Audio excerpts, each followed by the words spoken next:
জরুরি অবস্থা কিভাবে জারি হবে সে ব্যাপারে আজকেও দীর্ঘ আলোচনার পরে আমরা ঐক্যমত কমিশন থেকে সর্বশেষ তারা যে প্রস্তাবনা দিয়েছেন সেই প্রস্তাবনার মূল বক্তব্যটা হচ্ছে সংবিধানের 141-এর ক যেটা সংশোধন হবে। 2 নম্বর হচ্ছে গুরুত্বপূর্ণ যেটা গণমাধ্যম বা দেশবাসীর জন্য, জরুরি অবস্থা জারিটা কোনোভাবেই এটা রাজনৈতিক নিপীড়নের উদ্দেশ্যে, দমন নিপীড়নের উদ্দেশ্যে জরুরি অবস্থা জারিকে কোনোভাবে ব্যবহার করা হবে না। এরপরে যেটা গুরুত্বপূর্ণ সিদ্ধান্ত ছিল 141-এর কতে আমরা যেটা বলেছি, আগেকার প্রথমবার প্রস্তাবনা ছিল যে যুদ্ধ পরিস্থিতি বা বৈদেশিক কোনো হামলা, এরপরে যেটা যুক্ত হয়েছে যে অভ্যন্তরীণ গোলযোগের একটা শব্দ ছিল প্রথম ড্রাফটে, সেটাকে আমরা পরিবর্তন করে যেটা আলোচনা হয়েছে রাষ্ট্রীয় স্বাধীনতা, সার্বভৌমত্ব এবং রাষ্ট্রীয় অখণ্ডতার প্রতি হুমকি, মহামারী বা প্রাকৃতিক যে কোনো দুর্যোগজনিত পরিস্থিতিতে জরুরি অবস্থা জারি করা যাবে। আর জরুরি অবস্থার ক্ষেত্রে যেটা সবচেয়ে গুরুত্বপূর্ণ, সিদ্ধান্তটা কিভাবে হবে, যেখানে তাদের প্রস্তাব ছিল আগে যেটা ছিল কেবলমাত্র প্রধানমন্ত্রী তার স্বাক্ষরে জরুরি অবস্থা জারি করা যাবে, পরে তারা প্রস্তাব করে ঐক্যমত কমিশন থেকে যে মন্ত্রী পরিষদের অনুমোদন জরুরি অবস্থা জারির ক্ষেত্রে যুক্ত হবে। আজকে সকালে আলাপ আলোচনার পরে আমরা আমাদের বিপ্লবী ওয়ার্কার্স পার্টি থেকে যে কথাটা উত্থাপন করেছিলাম, যেহেতু জরুরি অবস্থা জারিটা একটা রাজনৈতিক সিদ্ধান্ত, ফলে সংসদের যখন সংসদ চলমান থাকে সংসদের অধিবেশনে এটা আলোচনা হওয়া দরকার।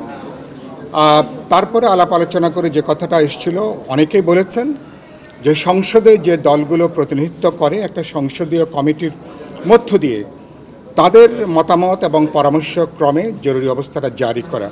সর্বশেষ যেখানে আমরা একমত হতে পেরেছি সেটা হচ্ছে যে প্রধানমন্ত্রী যখন মন্ত্রী পরিষদের সভাটা ডাকবেন জরুরি অবস্থা জারি সংক্রান্ত, সেখানে সংসদের প্রধান বিরোধী দলের নেতা কোনো কারণে তিনি যদি অনুপস্থিত থাকেন, তাহলে ওই সভাতে সংসদের উপনেতা তাকে সেখানে অন্তর্ভুক্ত করা হবে এই সভাতে, অর্থাৎ মন্ত্রী পরিষদের সভা হবে, সেই সভাতে প্রধানমন্ত্রী মন্ত্রী পরিষদের সদস্য ছাড়াও সংসদের প্রধান বিরোধী দলের নেতা তার অনুপস্থিতিতে সংসদের উপনেতা তিনি সেখানে উপস্থিত থাকবেন এবং সেখানে আলোচনা করে তারপরে এই জরুরি অবস্থা জারির ব্যাপারে এটা সিদ্ধান্ত হবে।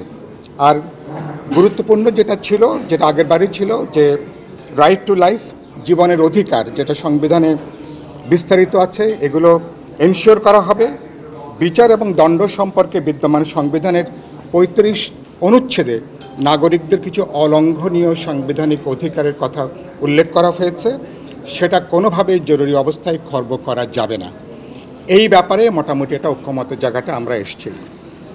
গুরুত্বপূর্ণ হচ্ছে আজকের আলোচনায় যে সংসদকে যুক্ত করে সংসদের প্রধান যিনি বিরোধী দলের নেতা বা তার অনুপস্থিতিতে তারপরে উপনেতা তিনি এর সঙ্গে যুক্ত থাকবেন, এটার ব্যাপারে একটা সর্বসম্মতভাবে আলোচনা হয়ে আজকে এটা নিয়ে একটা আমরা চূড়ান্ত একটা মতৈক্যে একটা সিদ্ধান্তের জায়গায় আমরা এখানে উন্নীত হয়েছি। 2 নম্বর আলোচনা হয়েছে প্রধান বিচারপতি কিভাবে তিনি নিয়োগ হবেন, অনেক লম্বা আলোচনা হয়েছে। চূড়ান্ত পর্যায়ে 2টো মতামত এসছে যে আমরা প্রথমত আপিল বিভাগ থেকেই প্রধান বিচারপতি নিয়োগ হবেন, আগে যেটা উল্লেখ ছিল না, হাইকোর্ট ডিভিশন থেকেও বিচারপতি নিয়োগ হতে পারতেন, তাহলে একটা হলো আপিল বিভাগ থেকে নিয়োগ হবেন, এ ব্যাপারে সবাই আমরা একমত। আপিল বিভাগের জ্যেষ্ঠ 2 জনের মধ্যে একজন, নাকি জ্যেষ্ঠ 3 জনের মধ্যে একজন, অথবা যিনি কেবলমাত্র কাজের জায়গা থেকে যিনি জ্যেষ্ঠ বিচারপতি, যিনি জ্যেষ্ঠ বিচারক আছেন আপিল বিভাগের, তাকে প্রধান বিচারপতি করা হবে।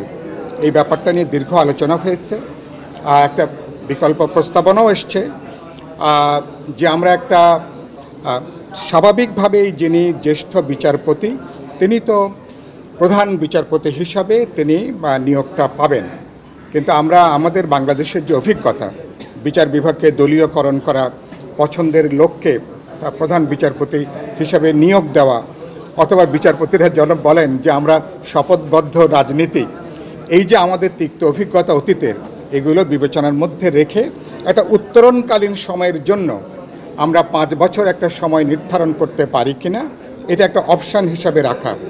ফলে 2-3টে অপশান এখন সামনে আছে। আপিল বিভাগের যিনি জ্যেষ্ঠ বিচারক, তাকে প্রধান বিচারপতি করা এক, অথবা আপিল বিভাগের 2জন জ্যেষ্ঠ বিচারপতির মধ্য থেকে রাষ্ট্রপতি যে কোনো একজনকে বেছে নেবেন। 3 নম্বর যেটা এসছে একটা সংশোধিত, ওটাও একটা প্রস্তাব আকারে এসছে যে একজনই হবেন, কিন্তু সেদিক থেকে 5 বছরের জন্য একটা লিমিট থাকবে। তিনি দ্বিতীয় বিবেচনারও সেখানে সুযোগ থাকবে। এগুলো একটা সাধারণভাবে আলোচনা হয়েছে, কোনো চূড়ান্ত সিদ্ধান্তের জায়গায় আমরা এখনও আসতে পারিনি। ফাইনালি দুপুরে খাবার বিরতির আগে আলোচনা হয়েছে তত্ত্বাবধায়ক সরকার কিভাবে গঠিত হবে, বিশেষ করে তত্ত্বাবধায়ক সরকারের প্রধান উপদেষ্টা তিনি কিভাবে নির্বাচিত হবেন। তো এটা নিয়ে এখন আলোচনা হয়েছে এবং তারা আমাদের আগেকার আলোচনার প্রেক্ষিতে ঐক্যমত কমিশন থেকে তারা সুস্পষ্টভাবে তারা একটা প্রস্তাব তারা দিয়েছেন। একটা হলো যদি উচ্চ কক্ষ থাকে তাহলে 13 জন সরকারি দল এবং বিরোধী দল মিলে, নিম্ন কক্ষ উচ্চ কক্ষ মিলে 13 জন যারা জনপ্রতিনিধি সরকার এবং বিরোধী পক্ষে, তারা আলোচনা করে প্রধান উপদেষ্টার ব্যাপারে সিদ্ধান্ত নেবেন। উচ্চ কক্ষের ব্যাপারে যদি শেষ পর্যন্ত যদি কোনো সিদ্ধান্ত না হয়, তাহলে নিম্ন কক্ষের 7 জন, সেখানে সরকারি দলের 3 জন, বিরোধী দল থেকে 3 জন, এবং তারপরে সেটা নিয়েও আলোচনা আছে দ্বিতীয় বৃহত্তম বিরোধী দল থেকে 1 জন মিলে 7 জন থাকা। এর বাইরে বিএনপির পক্ষ থেকে তারা বেশ কিছু প্রস্তাবনা হাজির করেছেন। এই প্রস্তাবের বাইরে যে তারা খাবার সময় এই প্রস্তাবগুলো তারা সবাইকে আবার দেবেন, তারপরে খাবার বিরতির পরে এটা নিয়ে আলোচনা হবে। প্রধানত আলোচনা তত্ত্বাবধায়ক সরকারের প্রধান উপদেষ্টার নিয়োগটা কিভাবে হবে, এটা নিয়ে মূলত আলোচনা। তো আজকের অগ্রগতি এইটুকুই।